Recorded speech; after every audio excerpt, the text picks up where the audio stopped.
বন্ধুরা শুভ সন্ধ্যা। আজ দেখো তাড়াতাড়ি চা খেতে চলে এসেছি, 8:30 বাজে, এখন চা খেতে এসেছি। কাজ করছিলাম বন্ধুরা, ভাবছিলাম দুটো ভিডিও করব। খাবার জল ভরছি, জল ভরতে ভরতে চা করে নিয়ে এলাম। চাটা একটু খেয়ে নিই, চাটা খেয়ে নিয়ে জলটা ভরে নেবো। অনেকগুলো বোতল ভরেছি।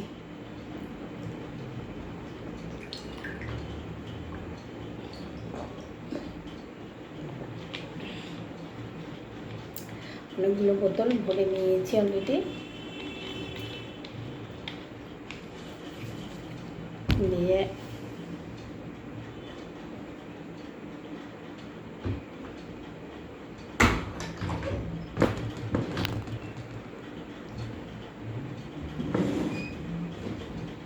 মুড়ি আছে আমার বন্ধুরা, মুড়িটা আমার ভাজা হয়।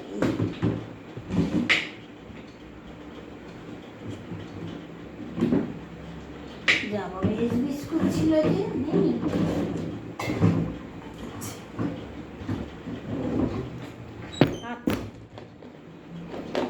এস বিস্কুট, এই যে এস বিস্কুট আমার।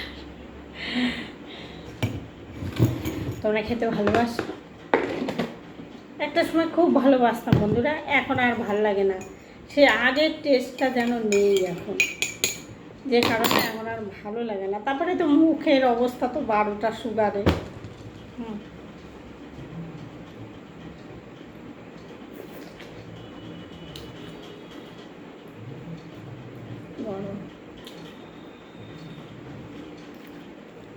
তিনটে ট্যাবলেট দিয়েছি, দেখো চা মিষ্টি হয়নি। তার মানে সুগারটা এতই বেড়েছে, মিষ্টি আর লাগছে না মুখে, একদমই লাগছে না।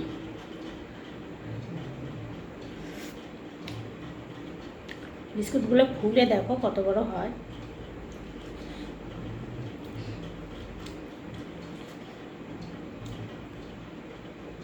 অনেক বড় হয়ে যায় বিস্কুটগুলো ফুলে।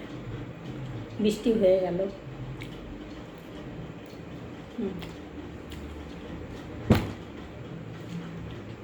ছোটোবেলাতে কী হতো জানো বন্ধুরা, এই বিকেলবেলার দিকে তো খেলতে খেলতে তেমন একটা বেরোতাম না। যদি একটু বেরোতাম বন্ধু বান্ধবের কাছে, শুনতাম এই জানিস অমুক জায়গায় এটা হয়েছে ওইটা হয়েছে। মানে তখনকার সময়, এখনকার বাচ্চারা যত পাকা, আমরা পাকামি করিনি বাবা, আমরা এমনি খেলতাম। দিয়ে ওসব আমরা জানবো কোথায় তখন? এখনকার ছোটো ছোটো বাচ্চারা যা অবস্থা করছে, যাই হোক। দিয়ে বাড়িতে এসে যদি বলতাম, ও দিদিমা জানে, তখন দিদিমার সঙ্গে আমরা আপনি আপনি করে কথা বলতাম। ও দিদিমা জানেন ওইখানে না এইটা হয়েছে, সব কথা শুনতো। শুনে শুনে কী বলতে বলো তো, এই যে খাস খবর এলো, খাস খবর মানে রিপোর্টার এসছে, এখন খাস খবর হবে, এই যে বলতাম আর বলতো। আর আমার যখন খুঁজে না পেতো, তখন বলছে খাস খবর কোথায় গেল রিপোর্ট করতে, এরকম করতো আমার দিদিমা।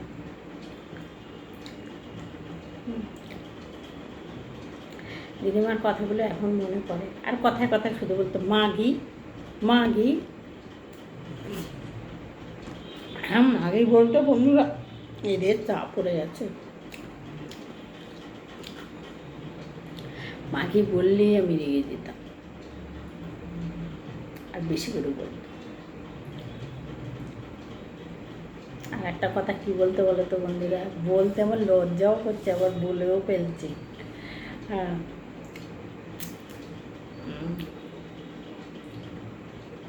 ও মাগি ভাতার বাড়ি গিয়ে কী করবি? কি রেগে যেতাম, কোথায় যেতাম বাবারে। মাকে গিয়ে উল্টাপাল্টা কথা বলতাম, তোমার মাকে বারণ করে দেবে এসব উল্টাপাল্টা কথা বলতে। মা আবার বলতো আমি কেন বলবো, তুই গিয়ে বল, যা, তোকে বলেছে তুই বল, গিয়ে যা। আমার তো বলেনি, আর আমায় তো বলে না, তোকেই তো বলে।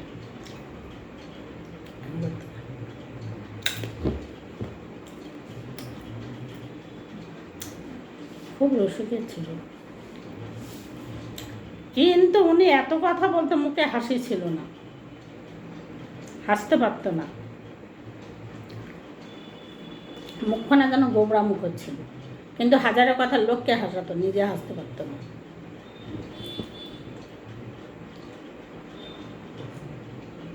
গোবরা মুখ ছিল, গোবরা মুখ কি বলবো বন্ধুরা, আগেকার দিনের মানুষ গোবরা মুখও বলতে পারি না, ওরা তো অনেক কিছু জানতো, আর ওসব কথা বলতো, আমরা বিশ্বাস করতাম না, সত্যি কথা বলতে বিশ্বাস করতাম না, বিশ্বাস করতাম না, বলতাম কি উল্টাপাল্টা কথা, শুধু বানিয়ে ছানিয়ে সব কথা বলছে। এখন দেখি বন্ধুরা সেই কথাই, ওনার কথাই সব সত্য।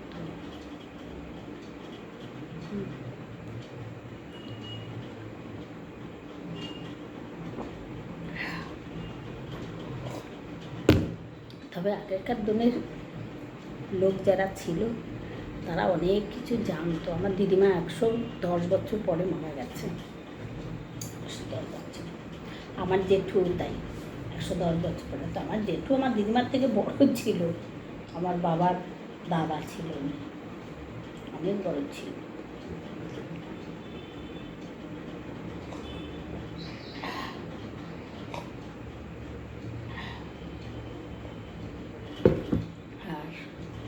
আমার মা তো একদম অল্প বয়সে চলে গেছে। আর যদি বলো বন্ধুরা, আমার বাবাও একদম কম বয়সেই মারা গেছে, কিন্তু কম বয়সে হলে হবে কি, আর তখনকার যুগে তো কম বয়সেও ঠিক বাবা মারা যায় না, বাবা অনেক বয়সে বিয়ে করেছে, অনেক বয়সে বিয়ে করতে। সে গল্পটা না হয় অন্যদিন, আজকে এই একটা ভিডিওর মধ্যে বলবো না, সেটা অন্যদিন শোনাবো তোমাদের।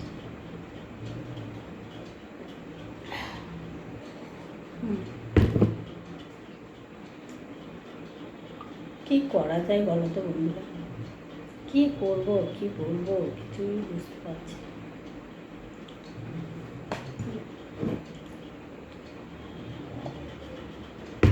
তোমাদের সঙ্গে একটা কথা শেয়ার করি বন্ধুরা, জানি না আমার ছেলে যদি দেখেছে না আমাকে একদম গিলে খেয়ে নেবে। কি বলো তো, আমার ছেলের গায়ের গেঞ্জি পরে আর আমার কুর্তির প্যান্ট পরে দুটো ভিডিও করেছি, বসে বসে দুটো করেছি, আর এমনি দাঁড়িয়ে দুটো করেছি। এখন ভাবছি ওই ভিডিও দুটো ডিলিট করে দেবো।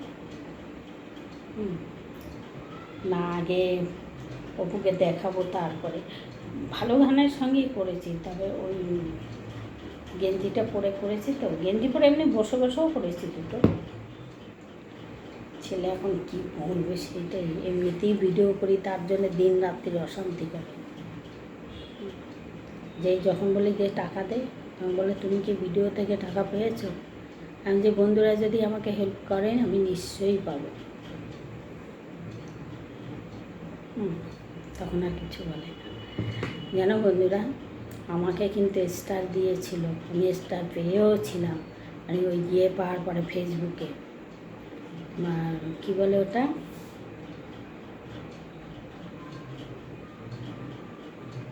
স্টার, সেটা পাওয়ার পরে আমি কিন্তু ফেসবুকে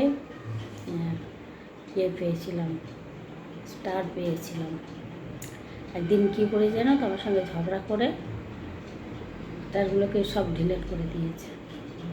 সেই থেকে আর আমি স্টার পাচ্ছি না। আর একটা কথা বলেছিল, সে কথাটা বলবো না।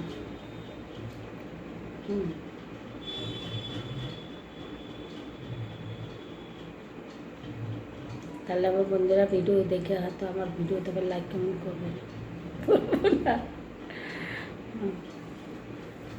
আমার ভিডিও করতে দেবে না। সেই স্টার মিস্টার সব ডিলিট করে দিয়েছে জানো। তারপর থেকে আর এমন স্টার পাই না। তবে একজন আমাকে দেয়, আর একজনা দিয়েছিল, কিন্তু আমি এখনও প্রথম পেমেন্ট আমি পাইনি। কিছুদিন পর পরই সব লাল হয়ে যাচ্ছে জানো বন্ধুরা। সত্যি কথা বলতে আমি যে কিছু জানি না। আমার পাশে যদি কেউ থাকতো না, আমি কবে ইনকাম করে ফেলতাম ফেসবুক থেকে, কিন্তু আমার পাশে তো কেউ নাই বন্ধুরা। একা একা আমি কিচ্ছু বুঝি না, জানি না।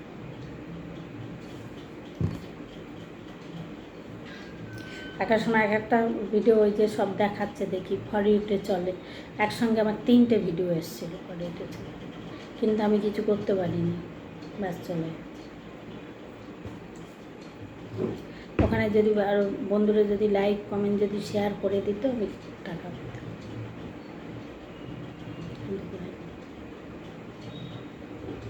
বলতেই পারি না, তো করবো কি।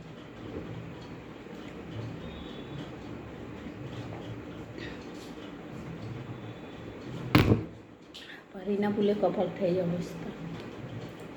এবার ভাবছি আমি বর্ধমানে চলে যাব। কেন বলো তো বন্ধুরা, আমাকে কি ওখানে একজন ক্যামেরাম্যান ঠিক করতে হবে, করে আমি ওখানে থেকে আমি ভিডিও করব। ক্যামেরাম্যান যদি থাকে সে তো সব কিছু জানবে, তাকে দিয়েই করাবো, আমি পয়সাও পাবো।